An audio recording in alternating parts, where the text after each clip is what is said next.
Hi, everybody. Good evening. I'm Jeremy Corbyn, calling from London. I'm calling from the office of our project, the Peace and Justice Project.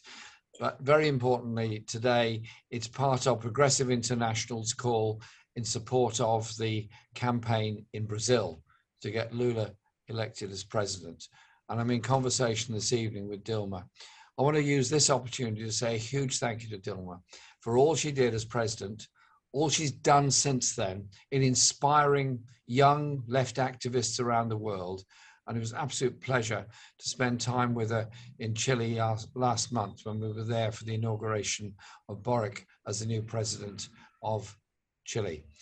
And I want to say thank you to Dilma for what she did in supporting us in our development of an alternative global economic strategy that would be part of a whole movement for global justice. And last Saturday, I did an event in the west of England, in Bristol, and then came back to London to join in with the Brazilian community at an event organized by the PT in central London to mobilize people in support of Lula's campaign for president. I remember when Lula first came to London, long before he was president, trying to unite and mobilize the Brazilian community at that time. I was there then, of course, and ever since. And so what we did last Saturday was discuss the campaign, the mobilization, and the damage that the Bolsonaro government is doing to the people of Brazil and indeed to our whole planet. And to mobilize the Brazilian people who live in exile in London, in New York, in Berlin, in Washington, in Paris, in so many other places around the world, to register to vote and to vote for Lula and the PT, to get a difference, get a government in Brazil that will work for the people, not for the oligarchs. Dilma, it's fantastic to be with you this evening. Olha, é para mim também uma honra participar dessa cúpula internacional progressista e estar aqui com um excelente amigo e um dos mais destacados e combativos líderes progressistas do mundo. Eu primeiro queria agradecer e falar da importância da solidariedade internacional em toda a luta de defesa da democracia no Brasil, que passou também pela denúncia do golpe de Estado de 2016 e pela prisão do nosso querido presidente Lula, que foi um elemento fundamental, junto com o golpe, para levar o Bolsonaro ao poder. E eu quero aqui reconhecer a solidariedade prestada por este líder do Partido Trabalhista Inglês, Jeremy Corbyn, que teve um papel central na solidariedade internacional, agora numa situação diferente, porque agora é perfeitamente reconhecido no mundo que cometeu-se uma injustiça com o presidente Lula. Naquele momento, foi preciso a sensibilidade política, a análise política bem sofisticada, feita pelo líder do Partido Trabalhista Inglês, Jeremy Corbyn, para que essa solidariedade ocorresse. E eu quero dizer para vocês, dar o testemunho aqui da importância da solidariedade internacional na nossa luta no Brasil. Muito do que conquistamos e que hoje podemos estar em condições de disputar a eleição presidencial, sendo, mais uma vez, o partido que tem o líder, o presidente Lula, como o mais combativo e competitivo, né, liderança política brasileira para esse pleito de outubro de 2022, que nós queremos que seja um sucesso. Então, eu agradeço a solidariedade anterior e a solidariedade presente. Por quê? Porque vai ser muito importante. Nós vivemos sob ameaça de golpe. Então, a solidariedade da internacional progressista é algo estratégico, a solidariedade de todos os companheiros que vivem no exterior, dos partidos progressistas. E eu destaco aqui, mais uma vez, a importância da solidariedade do Partido Trabalhista Inglês, a solidariedade de Jeremy Corbyn.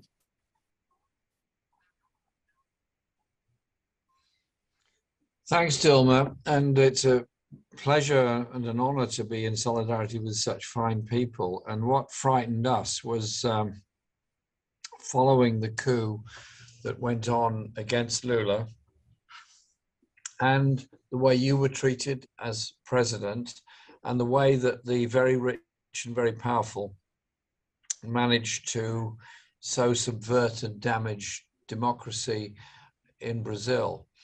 And we'll come on to the election campaign in a minute, because obviously we're going to be doing everything we can to support Lula's election campaign. But I hope he wins the election, of course.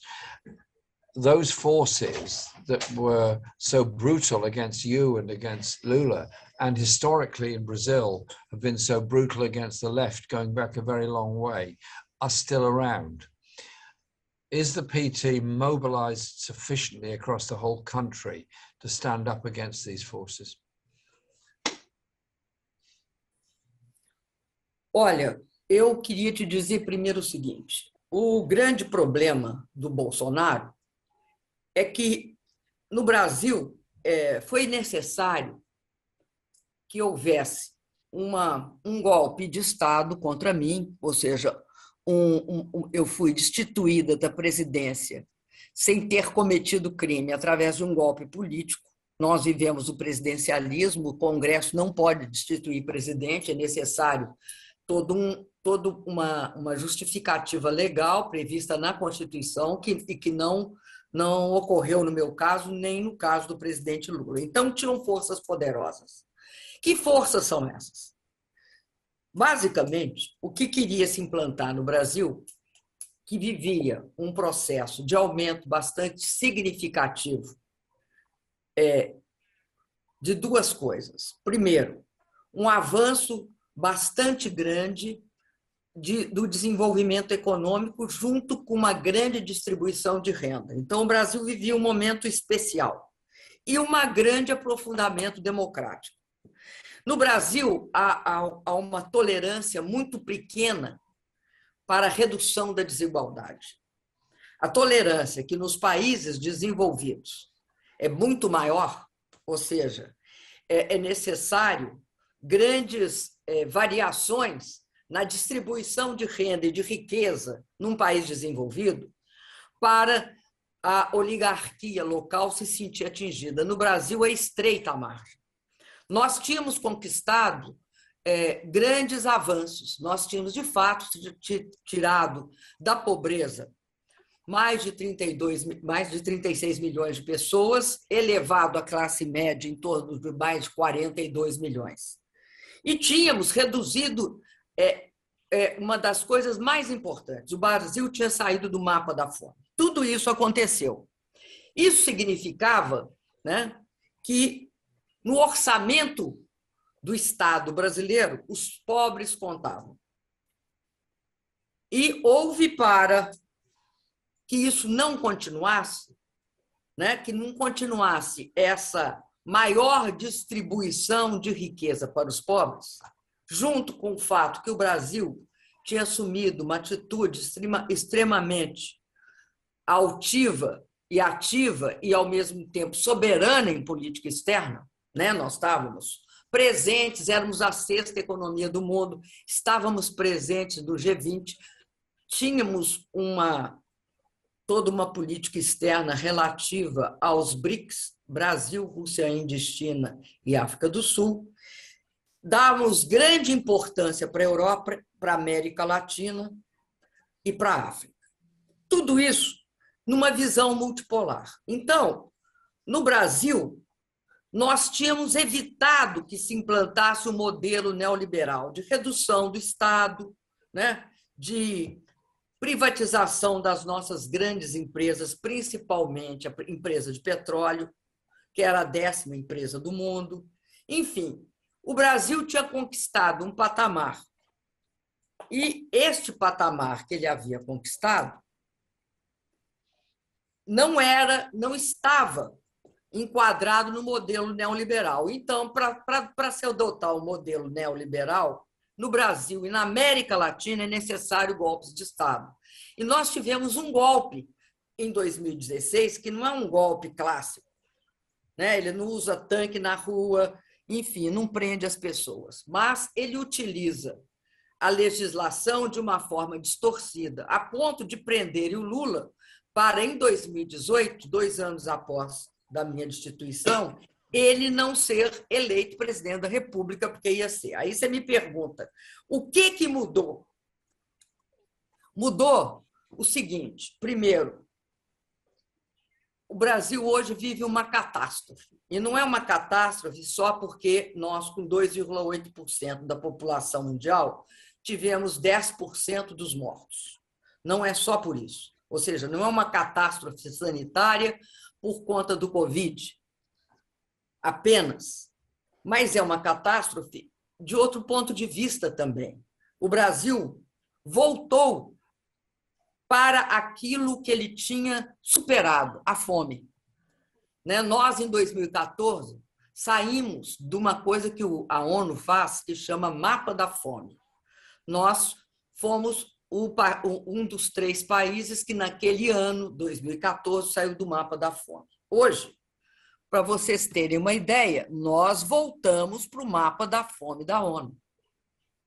Então, hoje o Brasil que tem 200, vamos arredondar, 212 milhões de pessoas, tem 116 milhões que passam fome.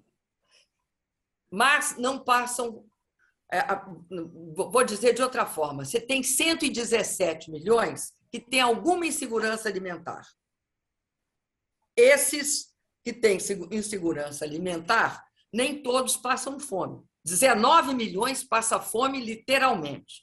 Os outros 116, a diferença para 116 milhões, tem alguma deficiência alimentar. Ou não tem as 3 refeições, ou não tem a quantidade de proteína necessária. Então, nós voltamos para uma situação de catástrofe. Temos 27 milhões de subempregados, 12 milhões de desempregados. E, portanto, nós temos uma situação em que nós voltamos de forma acelerada para o passado. E, além disso, né, há hoje uma taxa de inflação que é das maiores do mundo. Né? Nós temos, então, uma situação de crise econômica profunda. Mas não é uma crise econômica pura e simples, é uma crise social. No entanto, nós temos um governo que tem um componente neofascista. Ele é fascistizante, ele não é literalmente um governo fascista. Ele incentiva o ódio, ele apoia-se, ele defende, né, milícias, ele instila o ódio e ele combate as instituições. Como é que ele combate as instituições? Por exemplo, o Supremo Tribunal Federal. O presidente da República ataca sistematicamente os juízes da Suprema Corte Brasileira. Desrespeita os juízes e, mais, utiliza um pouco uma espécie de imitação do Trump e ameaça com uma reação similar àquela realizada pelos adeptos, né, do presidente Trump, de questionar o resultado da eleição. Então, você tem, de fato, um quadro no Brasil que há uma resistência. O que nós estamos fazendo para evitar isso? Tem um grande pensador brasileiro, é um grande educador, basicamente, que dizia o seguinte, que você precisa se aliar aos divergentes para combater os antagônicos. O que significa aliar aos divergentes para combater os antagônicos? Significa que nós, hoje, o que nós temos feito é uma frente política mais ampla, uma frente política dos democratas, daqueles que percebem que, nesta eleição de 2022, o que está em questão é a civilização ou a barbárie. Porque o quadro que se apresenta para o Brasil e para o povo brasileiro, caso nós não tenhamos uma vitória eleitoral, é um quadro de barbárie. Hoje, qual é a situação de todas as pesquisas? Né? Nós, aqui no Brasil, temos 2 turnos eleitorais. A situação é a seguinte: tudo leva a crer que nós, sem sombra de dúvidas, vencemos no segundo turno. Hoje, o que nós estamos tentando é construir condições também para poder vencer, não no segundo turno, como sempre vencemos as eleições, como, aliás, quase todos os presidentes venceram a eleição no Brasil, mas no primeiro turno, que precisa, portanto, uma situação inquestionável de vitória eleitoral.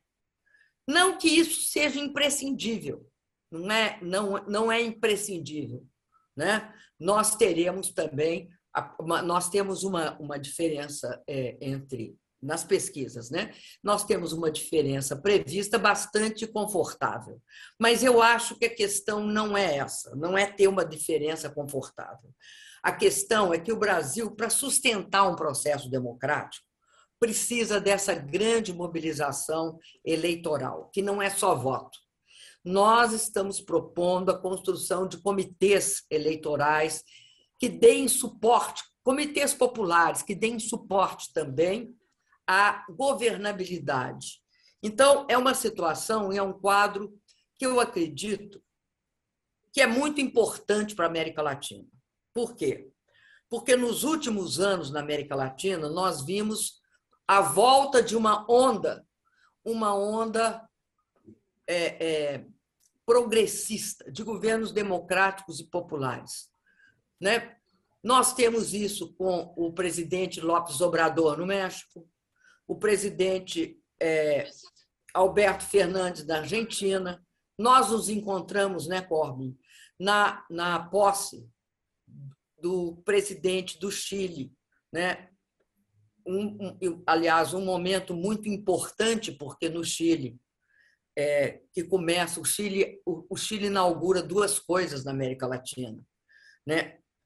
A época das ditaduras mais ferozes, né? Mortíferas, e também a adoção da política neoliberal na América Latina, né? Com o Milton Friedman, ele era o grande guru do chamado Chicago Boys, que eram todos que fizeram a reforma no Chile. Então, o presidente Gabriel Boric, ele tem um aspecto simbólico. Nós também vimos a volta, né, do movimento do MAS, o movimento socialista lá da Bolívia, a volta também em Honduras, né, com a Xiomara Castro, né, porque o marido da Xiomara Castro, que era o presidente, o Zelaya, que inaugura os golpes de segunda geração na América Latina. Enfim, tem todo um processo, né, na América Latina de retomada da democracia. E aqui no Brasil, um momento histórico, é o presidente Lula. E o outro momento histórico desse ano, que a gente não pode esquecer, em maio, é o Gustavo Petro, na Colômbia, que tem todas as chances de vencer a eleição. Então, eu acredito fortemente que nós vivemos um momento diferenciado.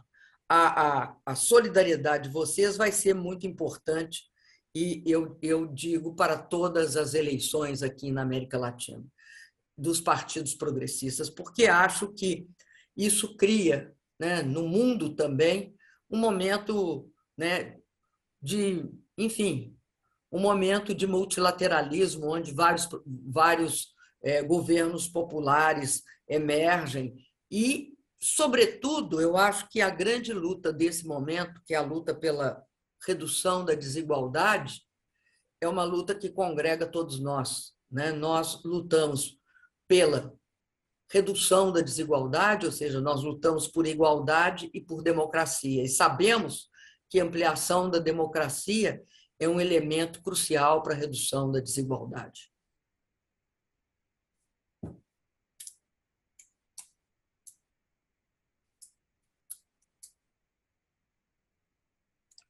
I just am full of admiration for yourself and the PT in Brazil. And I can remember going back many years when I went to Brazil in the 1990s.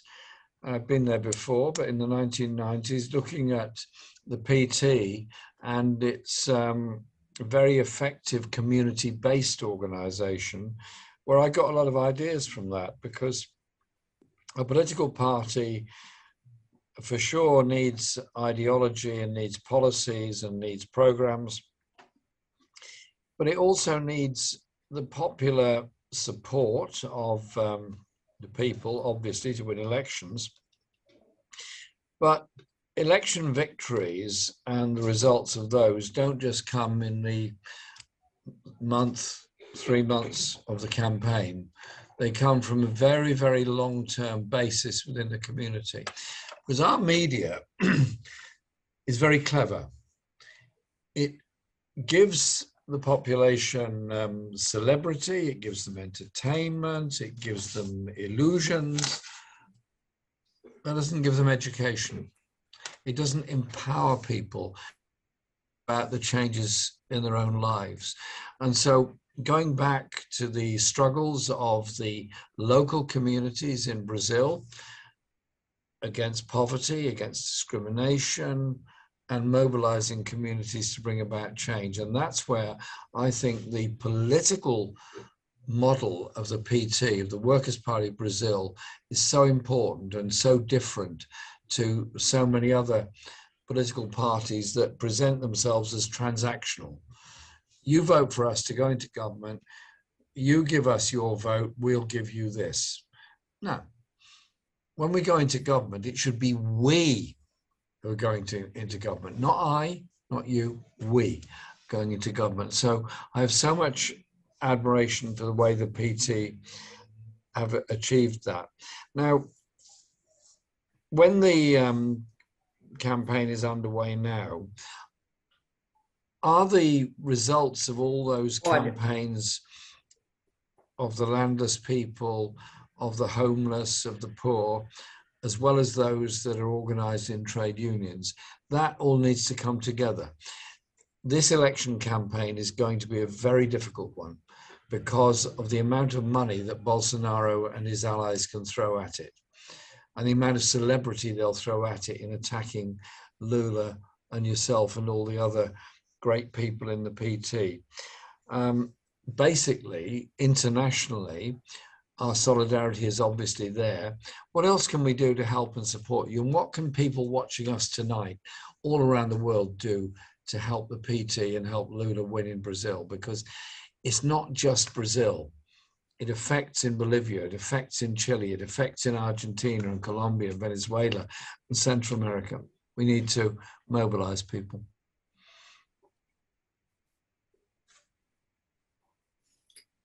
Olha, eu considero, Córdoba, que uma das coisas mais importantes que você falou é algo que nós temos sempre no PT, de voltar a essa raiz. Qual é a raiz? Nós sabemos que a nossa força vem do que nós chamamos, vem das ruas, dos setores organizados. E eu acredito que uma das coisas importantes que na organização popular ocorre é porque compreender a organização como a capacidade dos movimentos populares, dos setores marginalizados da sociedade, de terem estratégia. Eu acho que organizar-se é ter estratégia. Estratégia, o que nós queremos para uma sociedade, o que nós queremos dessa sociedade. Então, organizar é sempre uma forma de preparar para agir, para ter ação sobre um ambiente político determinado. Acredito que a força da solidariedade é justamente algo que você falou. A mídia ela é muito hábil. E no Brasil a gente sabe que nós tivemos uma grande contribuição da solidariedade internacional, porque, através da solidariedade internacional, nós rompemos alguns bloqueios que a mídia tradicional faz.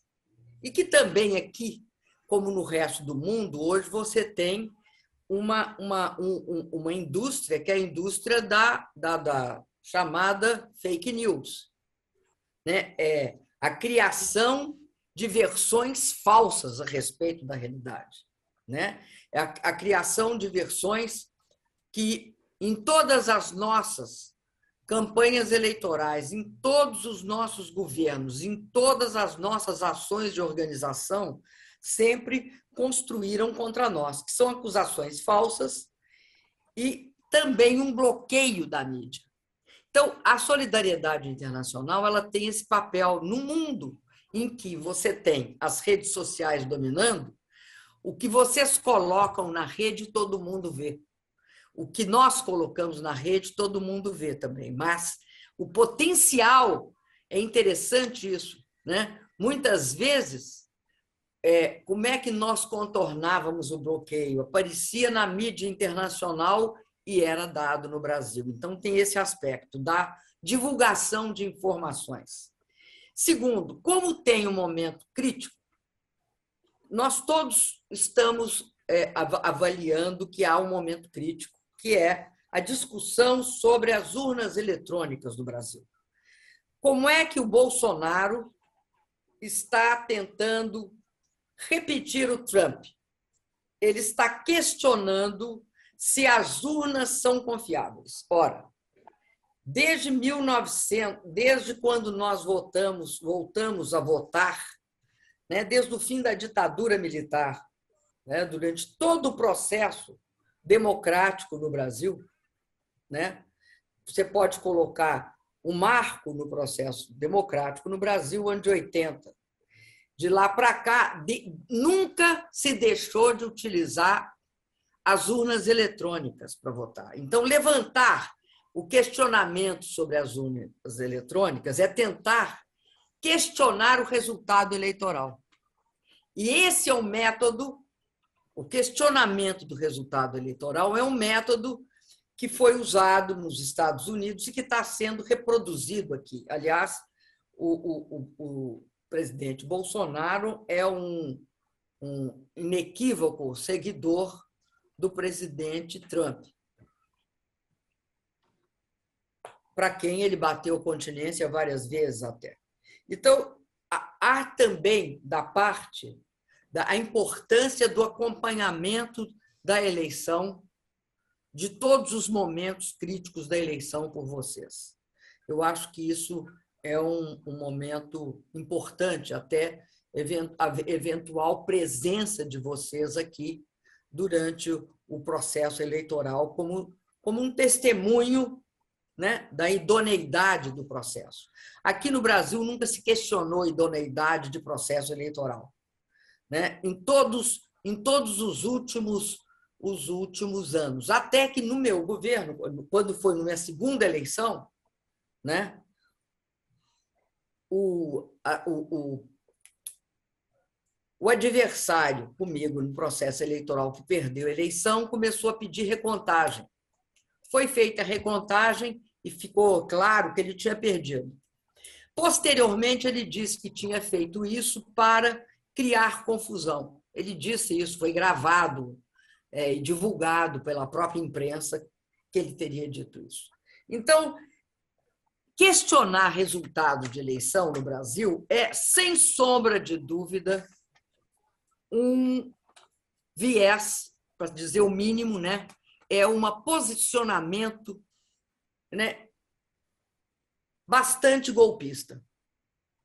E é isso que eu acho que a gente corre o risco aqui no Brasil. Eu tenho uma visão bastante crítica a respeito dos processos que nos levaram a sair da ditadura para a democracia. E um outro problema que o Brasil tem é uma interpretação ultrapassada de algo que existiu. O Brasil, eu não sei se você sabe, mas o Brasil teve um momento determinado que foi um império. O Napoleão obriga o rei de Portugal a sair de Portugal, e o rei de Portugal vem exercer seu reinado no Brasil. Então, o Brasil era uma colônia que era, ao mesmo tempo, uma colônia e um espaço de governo de uma das coroas europeias. E nós tivemos, por causa disso, um imperador, que foi o filho deste rei, o primeiro imperador, e depois tivemos um segundo imperador. Desde o Segundo Império, há um processo no Brasil que a gente tem de cuidar que a tutela militar, a tutela pelos governos, a partir do fim do Segundo Império, você tem uma tutela militar dos diferentes governos do Brasil. E o que aconteceu com o Bolsonaro é que ele fez uma aliança com segmentos militares. Não é com as Forças Armadas como um todo, é com partes. E ele vem usando isso como uma forma também de pressão sobre a sociedade e sobre o parlamento e sobre o Supremo. Agora, o problema é que o Brasil tende a aprofundar suas estruturas democráticas. Terá de aprofundar isso. A luta no Brasil, para se aprofundar essas estruturas democráticas, as instituições democráticas, ela passa pela organização popular, ou seja, é uma organização popular forte que vai sustentar a democracia, e não nenhuma instituição específica, pura e simplesmente, além da Constituição e das regras constitucionais.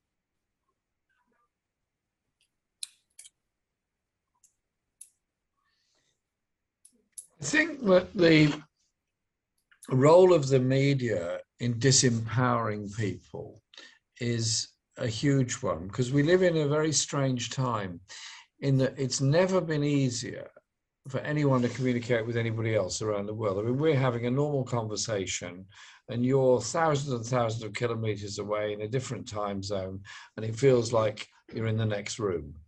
And we can go onto our mobile phones at any time. I can sort of pick up this phone, press a few buttons, and I can find out all kinds of obscure, hitherto to me unknown facts all around the world. So we've got that access to information, which was no other generation ever had. And yet, at the same time, we have a less aware and less informed public in many ways, because of this sort of avalanche of information, gossip, etc., and the promotion of celebrity over principle in politics. And I sort of watch with some alarm the way in which the world's media companies can control the thought process through the use of algorithms in election campaigns, through the promotion of individuals, and by the way in which they systematically abuse individuals. The lies that were said about Lula, the lies that were said about you by very powerful media forces, and the way in which those lies end up sticking with people. And so it is about how we, as decent socialists around the world, ensure we can communicate with each other and can get some kind of simple message out. And that's why I think it's how we organize in our communities that is very, very important. One of the greatest victories in the past few years has been the Indian farmers movement in India against the globalization of their agriculture, against the destruction of their way of life and their living standards. They did it by actually very traditional methods. They went to New Delhi and occupied New Delhi. They promoted support all around India and neighboring countries. And the world's biggest ever strike took place in their support, 250 million people on strike at the same time. And they won. But at a crucial time, and they've been relying very heavily on social media to get their message across, the social media platforms were completely closed down to them. No access to any kind of internet, social media, anything else. Yet they still managed to mobilize people. And so I just think we need to recognize that we need to develop our own forms of communication and our own media message. Because in Brazil, you won and Lula won by the strength of your organization on the ground amongst the very poorest people in Brazil, who could see in the program the PT were putting forward some degree of hope.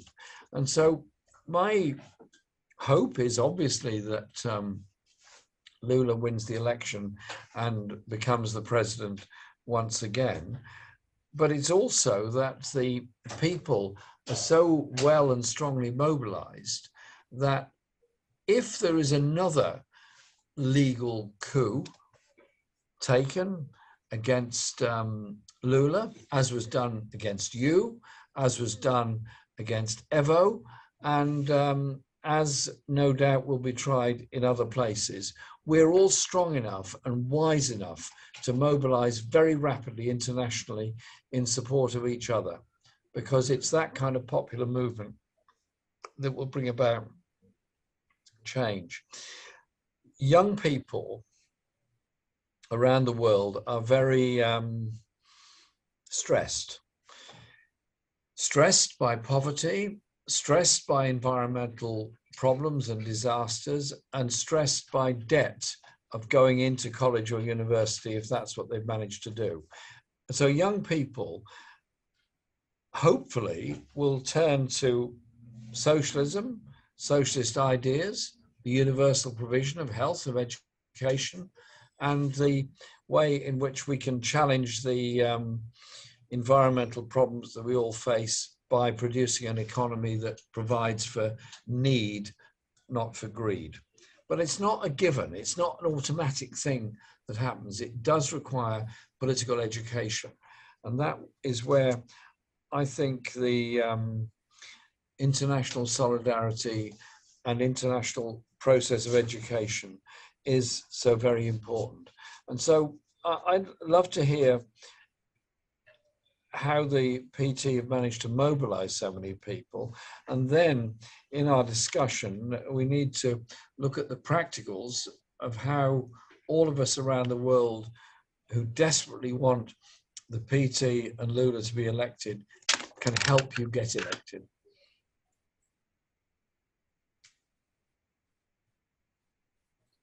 Olha, Corby, eu acho que você levantou uma questão muito importante, né, sobre comunicação, né? Se tem um partido que foi vítima da maior campanha de comunicação de contra-informação de mídia, nós fomos condenados pela mídia, a mídia oficial brasileira, a mídia, vamos dizer, a mídia tradicional brasileira, né? Nós conseguimos, eu acho muito importante, né, a chamada mídia alternativa, a mídia dos blogs, a mídia que passa uma outra visão da realidade.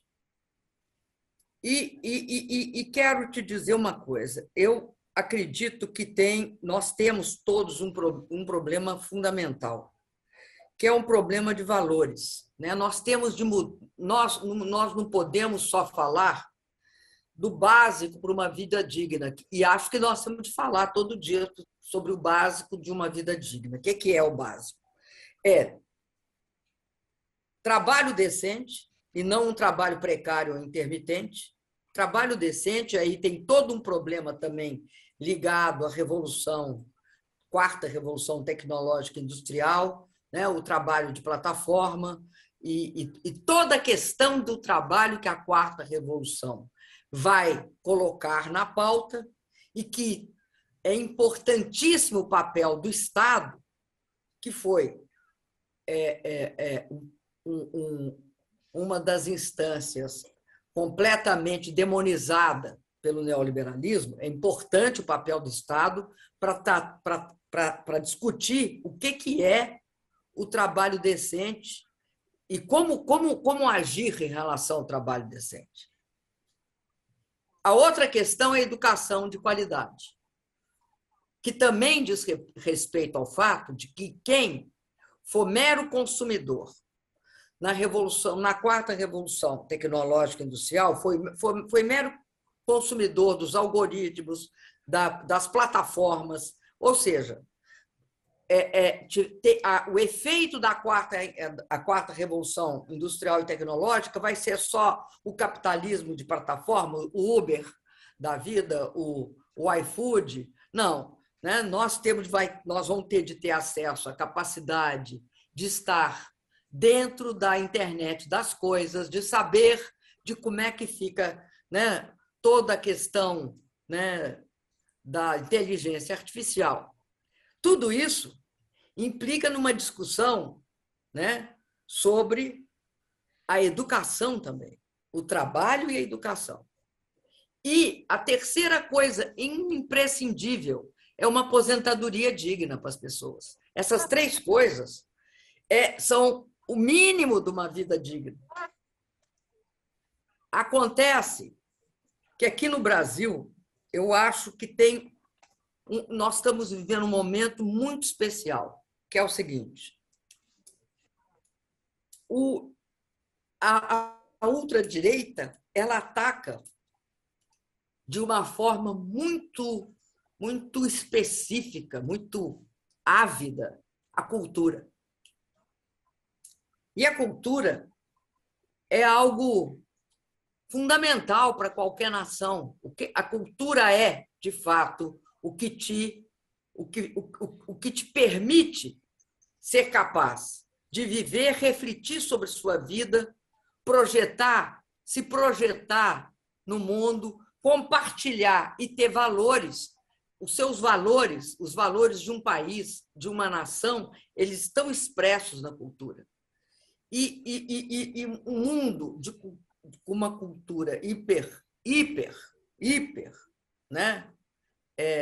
Individualista e egocêntrica, não cooperativa, e muito pouco integrada. Por exemplo, o Brasil, isso é crucial para o jovem ter um caminho. E aqui nós temos um problema ainda muito grave. Aqui nós temos 350 anos de escravidão. Você imagina um país que tem 350 anos de escravidão nas costas, que tem uma juventude negra que morre sistematicamente porque a violência contra o escravo está emprenhada na ideologia neofascista no Brasil. A ideologia neofascista no Brasil, como o neofascismo no Brasil, toda a linhagem de ditadura, integralismo, que é a versão fascista brasileira, chamava integralismo. Então, ditadura, integralismo, violência policial, tudo isso tem uma origem muito mais clara. Que está onde essa origem? Está na questão do escravo coisificado. O escravo para quem a violência era uma forma de reduzi-lo à escravidão. Então, ela tinha de ser exercida sistematicamente. E você imagina que, por isso, esta é a única explicação também para o fato que aqui foi diferente nos Estados Unidos. Nos Estados Unidos, você teve grandes regiões do país, que não tinham escravidão. Né? O norte, em relação ao sul, a faixa de transição do meio dos Estados Unidos. Aqui no Brasil, nós tivemos escravidão do norte ao sul, do leste ao oeste. Todas as classes dominantes brasileiras têm lá sua origem. E, portanto, há uma visão da oligarquia brasileira sobre seu próprio povo, que é uma visão de redução desse próprio povo. Daí porque é muito importante saber que o Brasil é o primeiro país negro fora da África. Se você não contar a Nigéria, a maior população de pretos e pardos, ela está aqui no Brasil. Este é um país que tem, na sua desigualdade social, um componente triplo. Tem a questão da diferença social, ou seja, do acesso à renda e à riqueza. Tem uma questão ligada à etnia, à pele. E esta questão está ligada, sobretudo, à escravidão, mas também tem seu eco com os indígenas. E uma terceira questão que tem em todos os países, que é uma questão fundamental, que é de gênero. Aqui a pobreza e a miséria também tem a cara das mulheres, é feminina. Se você for olhar, quem é que ganha menos no Brasil? Mulher. De que cor? Negra. De que etnia? Indígena. Então, aqui, além disso, você tem uma estrutura de desigualdade que ela tem a ver, né? Que está nela todo o traço do que foi o Brasil. E aí, tratar da questão cultural também é uma forma de exercer outros padrões. Não é que vai ter uma cultura negra e uma branca, não. Tem uma cultura brasileira.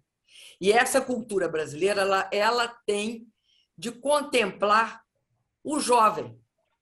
Ela tem de olhar para o jovem no Brasil. Porque ela vai ser um elemento, a cultura é um elemento fundamental de organização do jovem, de expressão do jovem, de manifestação do jovem. E um dos mais fortes instrumentos.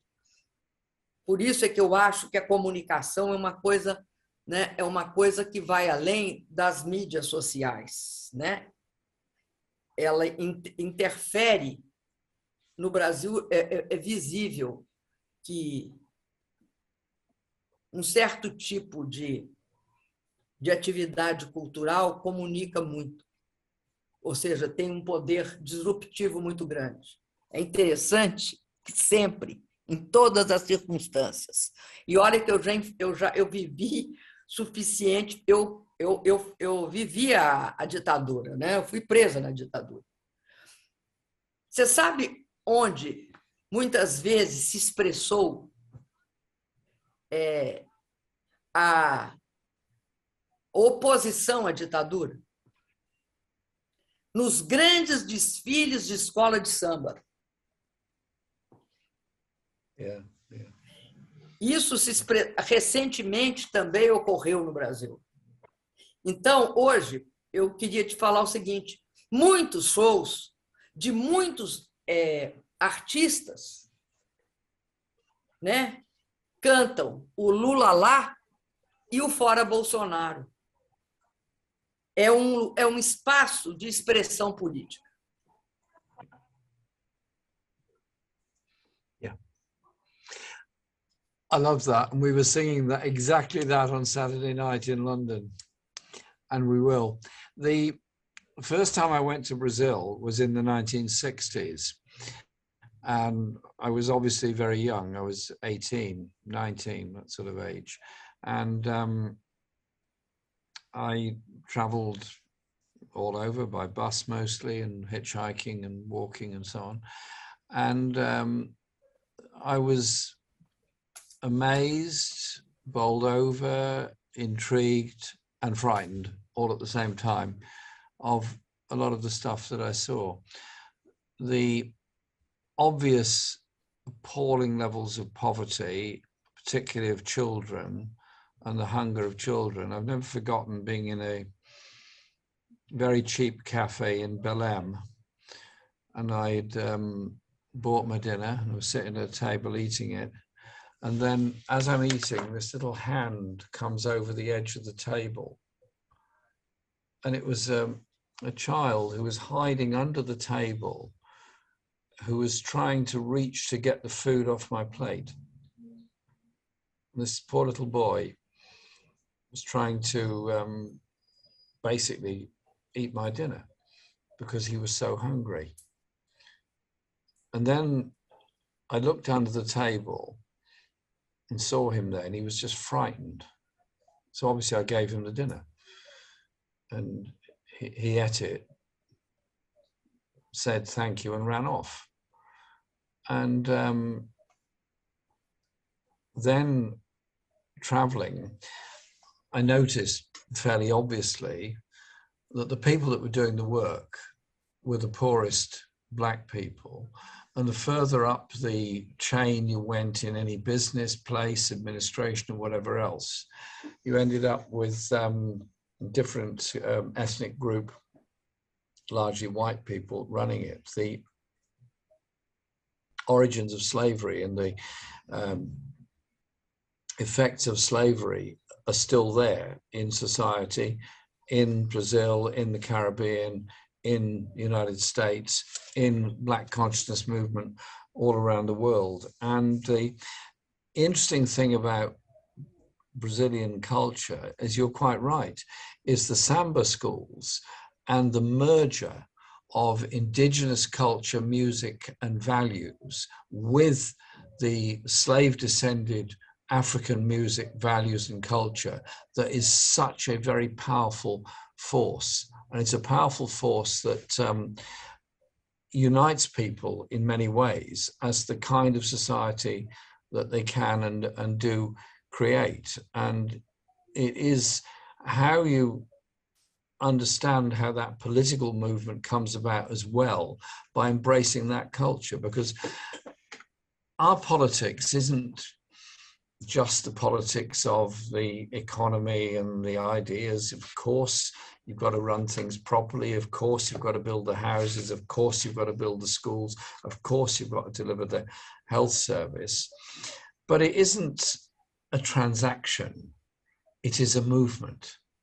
It's a movement that inspires people through their cultural values as well.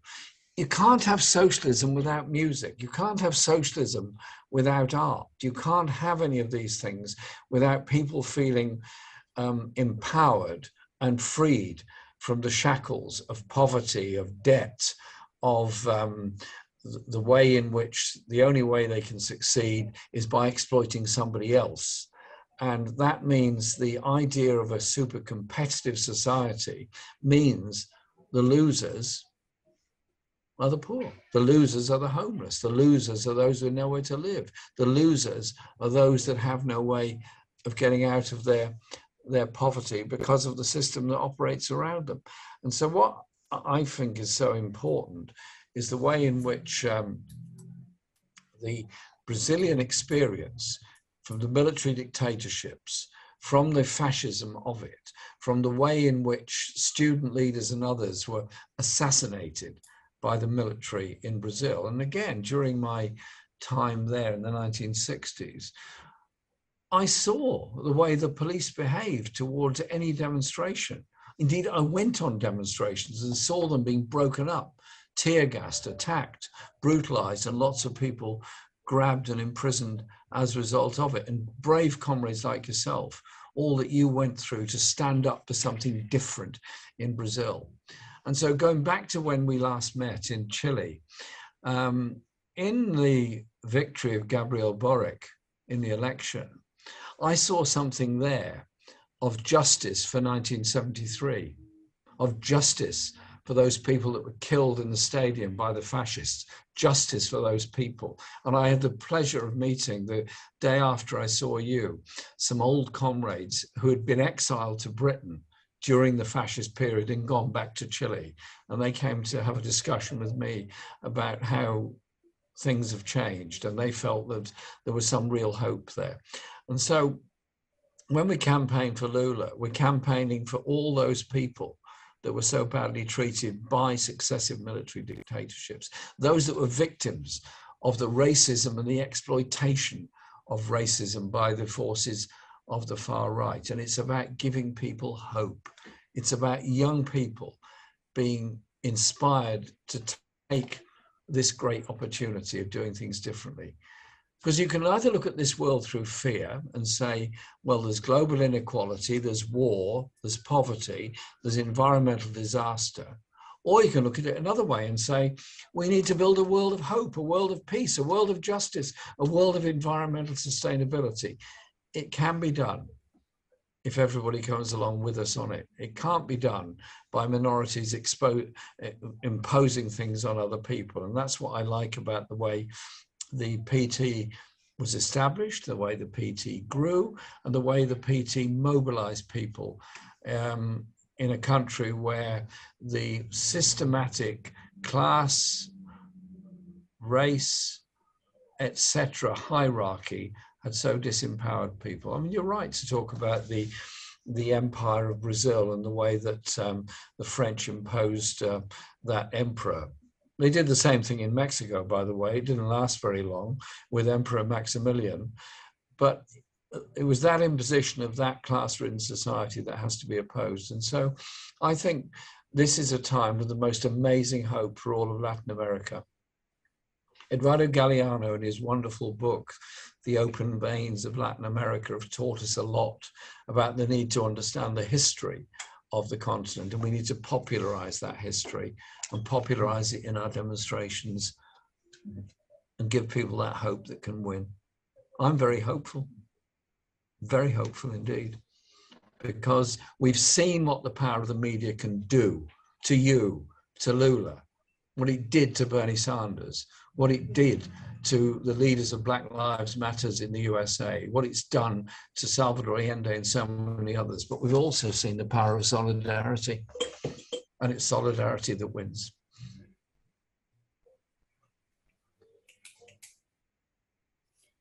É verdade, você tem toda a razão.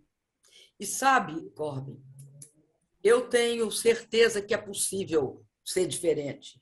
É interessante porque e tem algumas coisas que é muito prazeroso ver. Todo o combate à miséria e à pobreza no Brasil, a gente sabia que a gente até tinha uma frase que era o fim da miséria é só o começo. Por que eu falo isso? Porque quando a gente consegue um certo grau de redução da desigualdade, essa redução ela é muito importante porque ela impacta a vida em múltiplas dimensões. E uma das mais importantes que eu percebi é que, no Brasil, por exemplo, não é possível fazer política social sem focar nas mulheres. Aqui há um papel muito importante da mulher, primeiro porque você tem muitos grupos sociais, a mulher é o chefe de família, é ela sozinha. Quase 25% das famílias brasileiras. Depois, porque mesmo nos outros grupos familiares, ela tem um papel de uma espécie de gestão doméstica. E aí, empoderar a mulher e dar a ela condição, por exemplo, de ter maior autonomia, de renda e de oportunidades é algo fundamental. E eu quero falar, assim, se você me permitir, da questão da educação. Porque a educação aqui cumpre dois papéis. A educação é uma forma de garantir um ganho perene para que as pessoas saiam da miséria e da pobreza. Então, é educação, você tem de dar educação, e dar educação de qualidade. E tem de dar educação do que nós chamávamos. A oferta de educação é da creche, ou seja, do atendimento pré-escolar, para as crianças poderem estar em locais em que elas tenham estímulos sociopsicológicos adequados e que você acabe com a desigualdade brutal, porque tem uma desigualdade brutal em ser filho da classe média, da classe operária ou dos destituídos. Então, tem de dar educação para garantir o mínimo comum na educação a mais básica, até o pós-graduação. Por quê? Porque você sai da pobreza através da educação. Garanta ensino técnico, mas você também conquista riqueza. Como? Não há como um país da dimensão do Brasil sair da educação se não mudar o modelo de relação com a ciência, tecnologia e inovação. Não há. Não há um país que só produz commodities e exporta commodity, ele não sairá da pobreza. Ele terá, diríamos assim, no máximo uma pobreza média. Um país como o Brasil, ele tem de ter acesso à indústria a indústria da quarta revolução industrial. Ele tem de fazer inteligência artificial. Se ele não fizer, ele não conquista a luta contra a desigualdade. Então, educação para formar cientista, educação para formar tecnólogo. Então, são as duplas funções. Ela te tira da riqueza, ela, aliás, te tira da pobreza, e é a única que permite que você não seja um país de renda média só, que você conquiste um nível mínimo de capacidade de transformação. E eu acho que essa é uma questão muito forte, porque aqui nós precisamos disso. Aqui, sem isso. E por isso, o que a gente fez? Tanto no meu governo como no do Lula.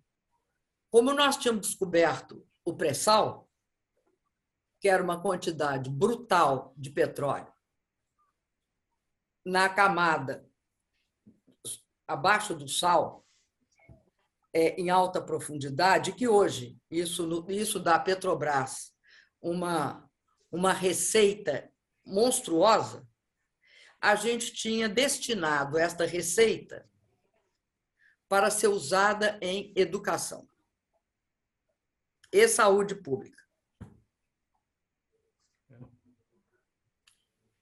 A descoberta na Nova Zelândia, não, meu Deus do céu, na Finlândia, não foi na Finlândia, na Noruega. A descoberta na Noruega do petróleo, ela permitiu a Noruega também usar para criar um fundo de aposentadoria. Nós íamos criar um fundo para a educação, basicamente. Eles mudaram isso. Então, eu acredito que um elemento fundamental no Brasil vai ser a educação. E acho que o Lula, nesse aspecto, ele não é uma promessa. O problema para eles é que o Lula não é uma promessa vaga. O Lula é uma promessa concreta de que é possível esse país se desenvolver, é possível as pessoas saírem da pobreza e da miséria, que é possível ter acesso à educação de qualidade, que é possível ter desenvolvimento científico e tecnológico, que é possível ter um compromisso com o meio ambiente, porque nos nossos governos, nós tivemos a menor taxa de desmatamento do mundo. O Acordo de Paris tem um país que se mobilizou para conseguir que ele ocorresse, chama Brasil. Se hoje o presidente da República, Jair Bolsonaro, é uma pessoa que destrói a Amazônia, nós nunca, o governo do presidente Lula e o meu foram o governo que teve a política de redução de gás de efeito estufa mais consequente internacionalmente. Então, eu te digo o seguinte, eu acho que o Lula ele apresenta uma posição de esperança. O Lula ele mostra um caminho de esperança. Por quê? Não é uma esperança hipotética. É que nós fizemos, e mais ainda, nós achamos que fizemos, o que fizemos não é suficiente. Esse país precisa de muito mais. Acontece que eles acham que o que nós fizemos já era muito. Não é muito, era pouco. E o Lula tem capacidade de reconstruir o Brasil. E uma das coisas mais graves também, que nós vamos precisar muito de solidariedade internacional, é que hoje a situação é muito pior de quando nós chegamos a primeira vez no governo. Porque o nível de destruição que esse senhor produziu aqui no Brasil é algo estarrecedor. Ele destruiu não só a área social, ele destruiu também, ele paralisou obras de infraestrutura, ele destruiu, por exemplo, regulação ambiental, como destruiu regulação sanitária. Um país que sempre foi tido e havido como um país capaz de vacinar sua população, 80 milhões de pessoas todos os anos, foi um país que tem 2,8% da população mundial e 10% das mortes. Como? Então, é aquilo, viu, Corbin? A gente tem imenso desafio de ganhar a eleição, imenso desafio de governar o Brasil, e eu tenho certeza que se tem alguém capaz de fazer isto, ele tem nome e endereço, chama Luiz Inácio Lula da Silva. Ele consegue fazer com que o Brasil volte a ter um futuro. E não é o Brasil, né? É o povo brasileiro. E acho também que temos uma contribuição também para dar. Nós temos uma visão da importância de um mundo de paz, um mundo multipolar, um mundo em que as pessoas tenham capacidade de viver, porque a América Latina é um continente muito, muito ferido, né? Nós estamos cansados de intervenção também, muito cansados de intervenção. Nós, na América Latina, a gente tem um trauma bastante grande de interferências externas. Yes. E agora eu creio que nós vamos ter de encerrar. Eu até falei demais hoje. I think we do. Can I just say a couple of words before we go? We're going to be with you every step of the way in this campaign, and let's make sure we win it. Win it for the young people, win it for the poor, and win it for the future of Brazil as a society that genuinely does care for all and not just a wealthy few. And what you said about education and environment and technology is so important. Good technology is not the enemy of progress, it's the very motor of progress. Good technology can produce good goods, yes, of course, but it can also produce shorter working time. It can also protect the environment. It can also be more efficient in the delivery of our services. But you cannot achieve any of these things alongside grotesque levels of inequality, which is what Bolsonaro is leaving behind and will leave behind. And I was really pleased with what you said about the Paris Climate Change Agreement. I was there in Paris in 2015, and Brazil signed up for it. Brazil supported it. And Bolsonaro's answer is to destroy the natural environment and the rainforest in the Amazonas. The beauty and the majesty of that rainforest is something that is astounding and must be protected. But it also must be protected for the people that live there and for the good of the wider environment of everybody else. And that is, I think, a very powerful message that will resonate all around the world, that Lula's government will be part of that protection, not part of that destruction. And so we will campaign with you, we will support you.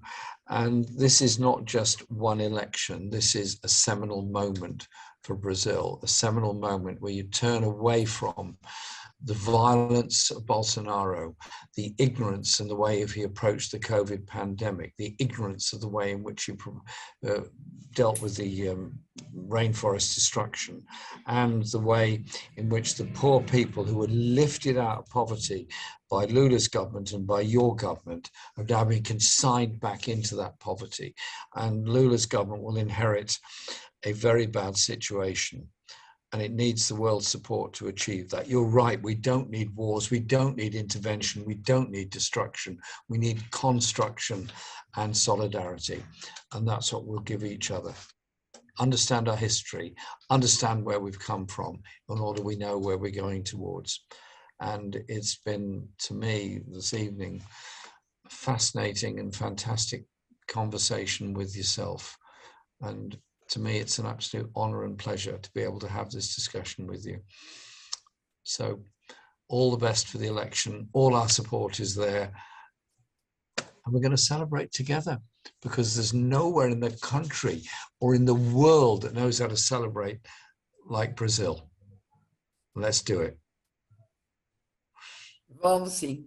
E eu conto com você para vir aqui celebrar junto. Eu conto com você. We'll be there.